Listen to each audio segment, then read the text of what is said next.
A woman returned items she'd already returned. The receipt showed I'd helped her 3 hours before she died. That's just one of 6 true stories you're about to hear. Stories from Walmart employees who experienced something they still can't explain. No ghosts, no monsters, just ordinary people who discovered that the scariest things happen in the most ordinary places. If you make it to the end without pausing, drop a comment. Most people don't. Let's begin. Story 1. The Familiar Stranger. This happened in 2014 when I was 25 and working as a cashier at Walmart in a small town in Ohio. I'd been there about 8 months, and most days blurred together in that fluorescent haze of beeping scanners and fake polite small talk.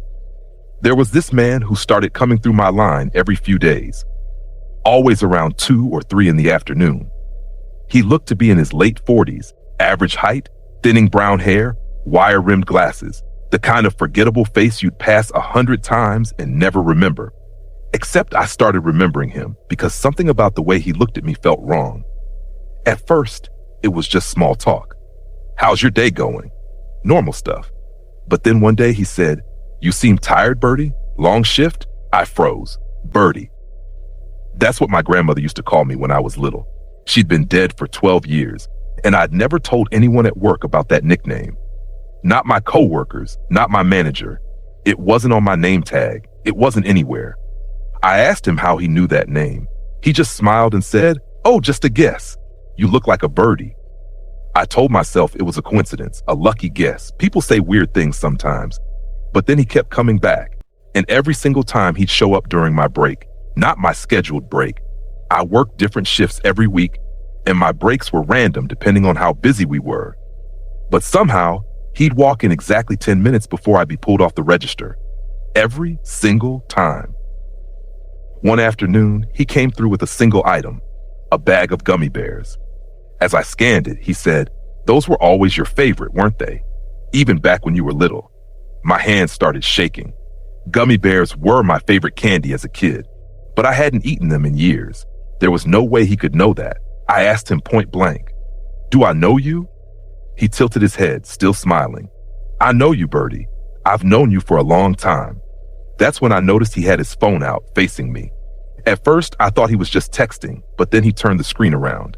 It was a photo of me, as a child, maybe 7 or 8 years old, standing in my grandmother's backyard, wearing a yellow sundress.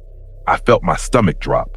That photo had never been digitized. It was in an album at my parents' private house, tucked away in a closet.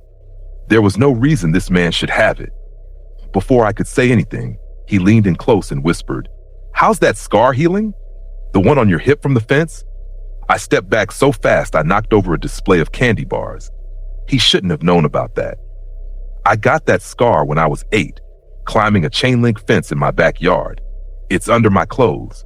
No one at work had ever seen it.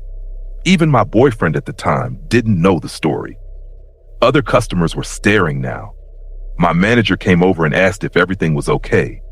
The man just smiled, paid for his gummy bears, and walked out. I reported it to my manager. She checked the security footage. He'd been coming in for months, always when I was working, always hovering near my register, even when other lines were shorter. She banned him from the store and told me to call the police if I saw him again. I never did see him again, at least not at work. But 2 weeks later, I found a yellow sundress folded neatly on my car windshield in the parking lot. The exact same one from the photo. Same size, same faded sunspots on the fabric. I still work at that Walmart.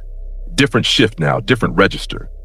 But sometimes when I'm scanning items and I look up, I swear I see someone standing at the end of the aisle, just watching, just smiling, and I still don't know how he got that photo. Story 2, the Night Stalkers. In 2016, I was working overnight stock crew at a Walmart in Pennsylvania.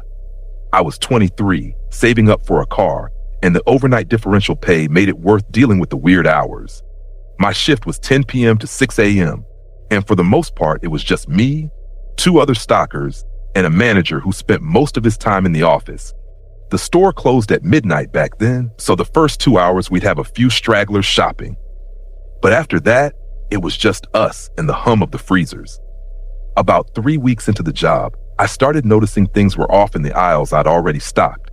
I'd finish the cereal aisle, move on to canned goods, and when I'd pass by cereal again an hour later, boxes would be facing the wrong way, or pulled forward when I'd specifically pushed them back. Small stuff, easy to dismiss. But then it got weirder. I'd find items in completely wrong sections. A gallon of milk in the electronics aisle, a bag of dog food in the pharmacy. Not just one or two items either. Sometimes 5 or 6 things scattered around the store in places that made no sense. I asked my coworkers if they were messing with me. They swore they weren't. My manager checked the security cameras and said no customers were coming in after midnight. The doors were locked. It was just us. One night, I was restocking the toy aisle around 3 a.m. The store was dead silent except for the faint buzz of the overhead lights. That's when I heard it. Footsteps. Not the squeaky sound of sneakers on linoleum. These were heavy, deliberate, like work boots on concrete. I called out, thinking it was one of my coworkers. No response. The footsteps stopped. I went back to stocking, but a few minutes later I heard them again.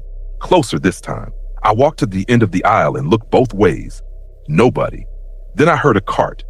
The metal rattle of wheels echoing through the store.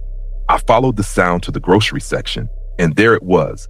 A shopping cart in the middle of the aisle, full of items, milk, bread, eggs, cereal, like someone had been shopping. But there was no one around. I radioed my manager. He came down, looked at the cart, and went pale. He pulled up the camera footage on his phone. The camera showed the cart sitting empty in the corral near the entrance at 2:45 a.m. At 2:52 a.m., it was suddenly in the grocery aisle, fully loaded. No one had touched it. No one had pushed it. It was just there. We searched the entire store, checked every bathroom, every stock room, every corner, nothing. My manager called the police. They came, searched again, found nothing. I quit 2 days later, but before I left, one of the older stockers told me something that made my skin crawl. He said that same Walmart used to be a grocery store in the 90s. It closed down after the night manager disappeared during his shift. They found his cart in the middle of the store, fully loaded, but he was never seen again. I don't know if that's true, but I do know I'll never work overnight retail again. Story 3, the returned receipt. This was 2018. I was 27, working customer service at a Walmart in Colorado. My job was processing returns, exchanges, handling complaints, basically dealing with the most frustrated people in the store. It wasn't glamorous, but it was steady work. One evening, about an hour before my shift ended, a woman came to my counter. She was probably in her 60s, gray hair pulled back in a tight bun, wearing a long coat even though it was summer. She had this unsettling stillness about her, like she was trying very hard not to move. She placed a receipt on the counter and said, "I'd like to return these items." But there were no items, just the receipt. I looked at her, confused, and said, "Ma'am, I need the actual products to process a return." She stared at me, didn't blink, just stared. Then she tapped the receipt with one finger and said, "They're right here." I glanced down at the receipt. It was dated that same day, about 3 hours earlier. The items listed were strange.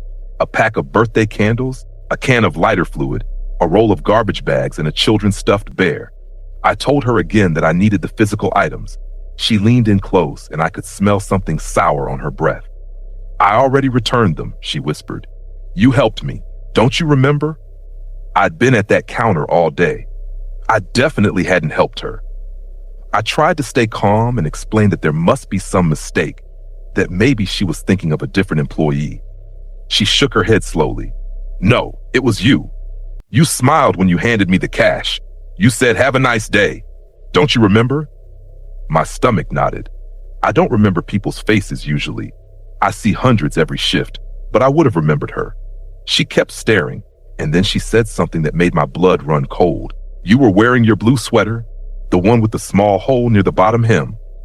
I was wearing a blue sweater, and there was a small hole near the hem, but I was wearing my work vest over it.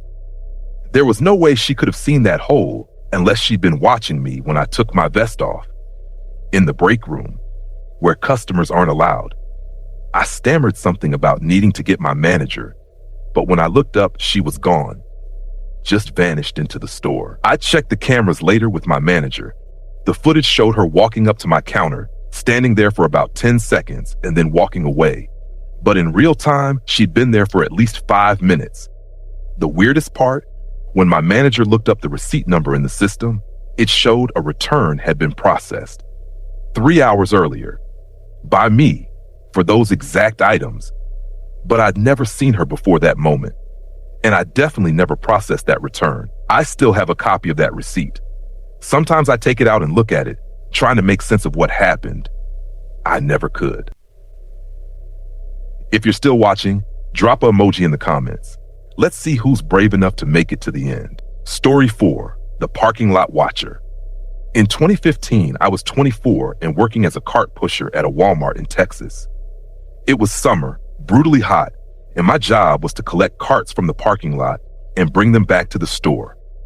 Most days I'd be out there for hours, just me, the asphalt, and the sun beating down. There was this RV that started showing up in the far corner of the lot. It was old, white with rust stains, and it would park in the same spot every day around noon. At first, I didn't think much of it. People park RVs at Walmart all the time. It's practically an unspoken rule that it's okay for overnight stays. But this RV never moved. It was there when I started my shift at 10 a.m., and it was still there when I left at 6 p.m. Every single day, for 2 weeks straight. What made it strange was that I never saw anyone go in or out. The windows were covered with aluminum foil, and the door never opened. But sometimes, when I'd be pushing carts nearby, I'd feel like I was being watched. That prickling sensation on the back of your neck. One day, I was collecting carts near the RV when I heard a tapping sound. Metal on glass. I turned and saw one corner of the foil pulled back slightly, just enough for me to see a single eye staring out at me. I froze. The eye didn't blink. It just watched me. Then the foil dropped back into place. I reported it to my manager. He said he'd call the police to check it out, but by the time they arrived an hour later, the RV was gone. Just gone. No one saw it leave. I'd been in the lot the entire time, and I never saw it move. The next day it was back, same spot, same covered windows. This time I decided to take a photo of the license plate and report it myself. But when I got close enough to see the plate, my stomach dropped. There wasn't one. The space where the license plate should have been was just blank metal, like it had been removed or never existed in the first place. That's when the door creaked open. Just a few inches. I couldn't see inside because it was too dark, but I heard breathing. Heavy, labored, like someone struggling to catch their breath. I didn't wait around. I dropped the carts and walked straight back into the store. When I told my manager, he went out with 2 other employees to check. The RV was gone again, and this time it never came back. But about a month later, I was scrolling through local news and saw a story about an RV that had been found abandoned in a Walmart parking lot 2 towns over. When police opened it, they found surveillance equipment inside. Monitors, cameras, recording devices, and hundreds of photos of employees at different Walmarts across 3 states. I never found out if my photo was in there. I didn't want to know. Story 5, the intercom voice. This was 2017, and I was 26, working as an assistant manager at a Walmart in Michigan. Part of my job was closing the store, which meant I'd be one of the last people out, usually around midnight. Most nights, it was just me, 1 other manager, and a maintenance worker finishing up. The store had this old intercom system that we'd use to make announcements. You'd pick up any store phone, dial a code, and your voice would broadcast through the entire building. Pretty standard. One night, I was in the office finishing paperwork when the intercom crackled on. A woman's voice said, "Attention Walmart shoppers, we are now closed. Please bring your final purchases to the front. Thank you for shopping with us." I looked at my coworker Mike, who was sitting across from me. He looked just as confused as I was. Neither of us had made that announcement, and the voice didn't sound like either of us. It was too formal, too smooth, almost scripted. Mike checked the phone log. No calls had been made in the last 20 minutes. I radioed the maintenance guy and asked if he'd made an announcement. He said no, and that he'd heard it too. We brushed it off. Maybe it was some automated system glitch. But then it happened again the next night. Same voice, same announcement, same time. This time, I checked the cameras. I pulled up footage of every phone in the store at the time the announcement was made. Not a single person was near a phone.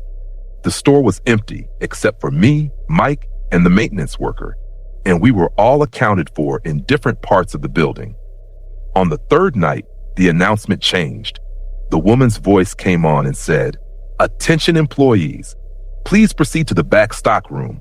There's been an accident." We all heard it. Mike and I looked at each other, and without saying a word, we both knew something was very wrong. We didn't go to the stock room.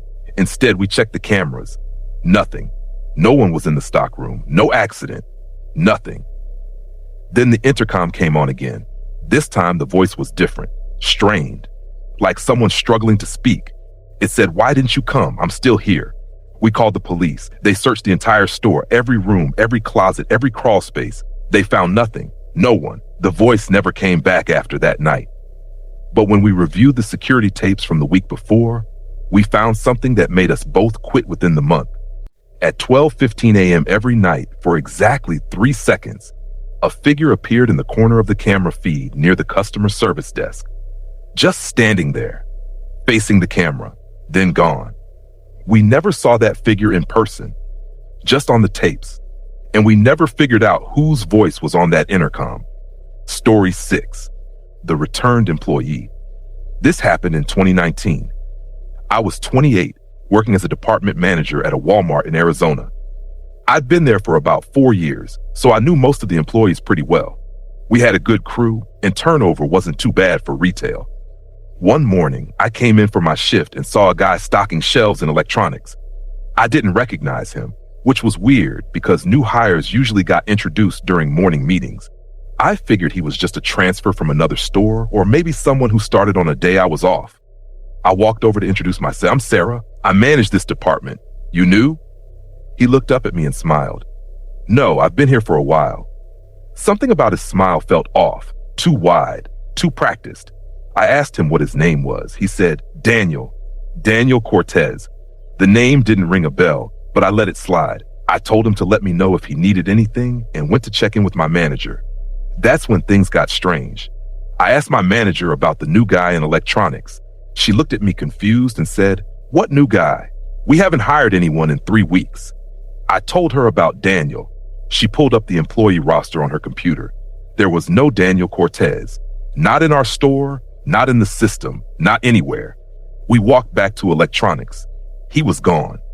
I checked the cameras. The footage showed me walking into the department, standing in the aisle, talking to no one, and then walking away. But I saw him. I talked to him. He was wearing a Walmart vest with a name tag. Later that day, I mentioned it to one of the older employees who'd been there for over a decade. Her face went pale. She told me that in 2009, an employee named Daniel Cortez worked in electronics. He'd been found dead in the back stockroom one morning. Heart attack. He was 32. I looked up his obituary online. The photo matched the man I'd seen that morning. Exactly. I still work at that Walmart, but I don't go into electronics anymore. And every now and then, other employees mention seeing someone stocking shelves who they don't recognize. Someone who smiles too wide and disappears when you look away. His name tag always says Daniel. If these stories kept you up at night, you're not alone. Drop a like, subscribe, and hit that notification bell for more true horror stories. Have your own creepy retail experience? Share it, and it might be featured in our next video. Thanks for watching. And the next time you're in a Walmart parking lot late at night, maybe don't look too closely at who's watching from the shadows.